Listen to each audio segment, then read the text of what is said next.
The young lady I've got with me right now is a young lady called Tracy Carr. Tracy, I've known you for a little while, but you seem to have different hats that you put on depending on what day it is. So what hat have you got on today? You are from? Well, I'm very interested to hear what Nikki was saying, because my history is based upon being a master practitioner of NLP, and then for the last decade or so I've been working in leadership development for mainly large corporates. Now, one of the things that a lot of people have, a big problem that people have, maybe people that are here today, they don't plan their days out. People don't know when is the right time to be doing something, how to plan it, if you've got multiple tasks on at the same time, how you should go about prioritizing and putting it into a planner. In the old days, you used to have the time system, didn't you? A big book, a big diary, big leather diary that you stick on your desk, and you can write out in there. And part of their sales pitch was that big diary was a decision maker for you. It helped you make decisions. Now you've developed something that is brand new and a little bit more, dare I say it, 21st century. Yes, a little bit more 21st century. I started out with those planners 14 years ago when I started my business, and I started my business as a single parent with 3 children under 10, and grew that into a very successful global brand. But I had to be ruthless about my time management. So I started out with Franklin Covey, who most people have probably heard of, and the planner worked when my life was simple. And then I moved on to various other systems. But then I experienced probably what all of us are experiencing in the business world at the moment, which is that with the advancement of the internet and the fact that messages are coming at you constantly 24/7, we're all experiencing overwhelm, and sifting through all those messages and all of those to-do lists. People are carrying to-do lists in their bag on post-it notes, on bits of paper, lists in Outlook, wherever, on an app. And quite frankly, what I used to do was really not know where to start with the big pile on my desk. And I had been teaching a system for 10 years in leadership development in large corporates, whereby it simplified that process. And everybody said to me, "Can you please put that system into software?" And I said, "No, I'm not a software engineer." And eventually I gave in. And I spent the last 2 years putting that system into software. Now this is at quite an exciting stage for you, isn't it? Because it really is. It's just coming. I mean, I know you can buy it in one form, but it's coming properly to market at the moment, isn't it? Yes. What have been the trials and tribulations of bringing something like that to market for you?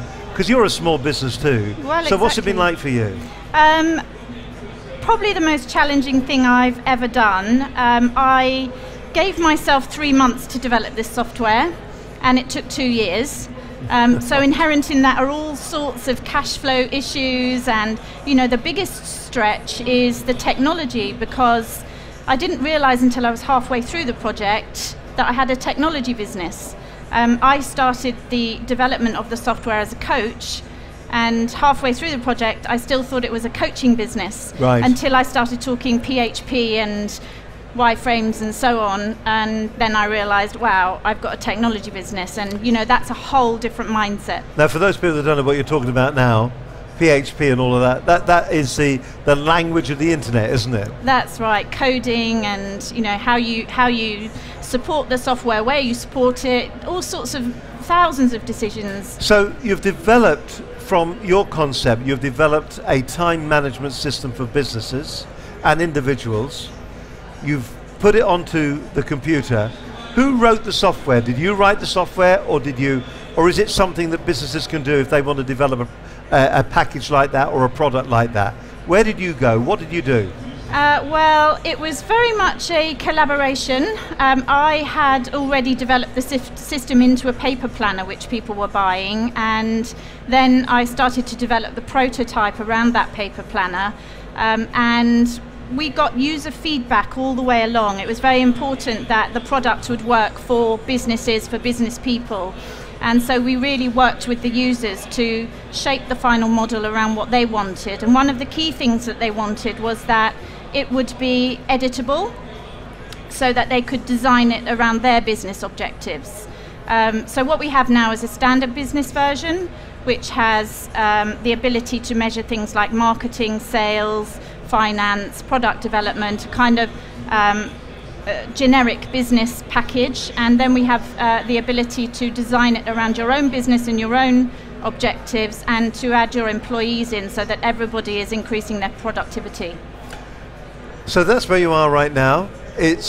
When does it go properly hard to market? Because I know you've said you've already sold it and you've got users out there, but when's the big push?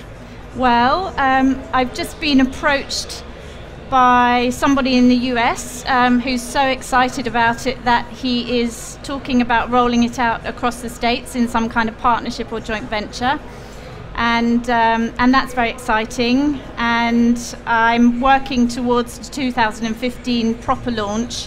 But meanwhile, I should say that, you know, if anybody wants to look at the software or be an early adopter of the software, then we've got some really amazing introductory packages available to people. And where do we go to find those? The address is? Well, the website where the software is sitting is bestyearever.biz, B-I-Z. bestyearever.biz. And if you want to find out more, you can go to ifpc.biz. All right then, so that's bestyearever.biz and ifpc.biz. That's interesting. About the domains that you've actually used. Very good.